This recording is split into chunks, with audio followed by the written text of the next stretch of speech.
All three Back to the Future movies are a production designer's dream.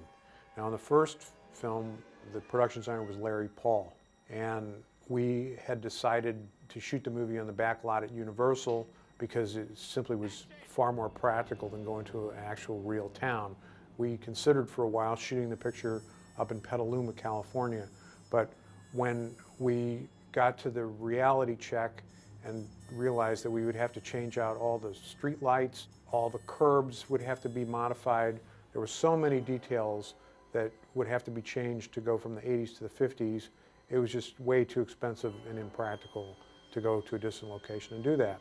So we went to the back lot at Universal, and of course, a production designer gets to do a whole lot more when he has an empty shell.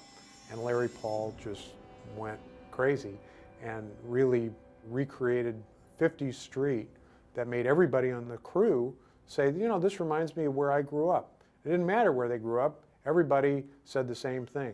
It reminds me of where I grew up.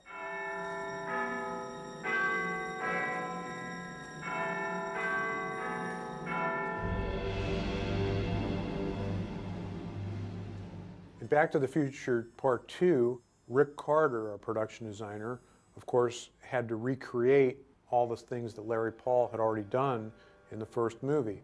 We were able to actually do some scenes on that street with some more detail in some of the storefronts that were never very clearly seen in the first movie. So that was fun, being able to see the travel agency that has the 10 days from Cuba and the fallout shelter advertisement in the realty office were things that were on the street in the first movie and we never really got to see them clearly.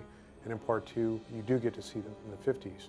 Now, in the future stuff, that's where Rick Carter had a blast. We tried to imagine what things might be like in the future to try to make it into a user-friendly future as opposed to an oppressive future.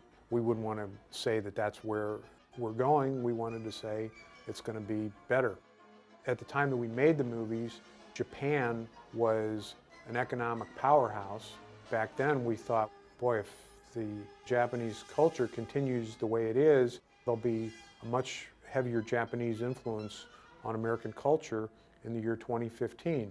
So when you look at the movie, you see a lot of things that were inspired by Japanese design, and that was a conscious decision.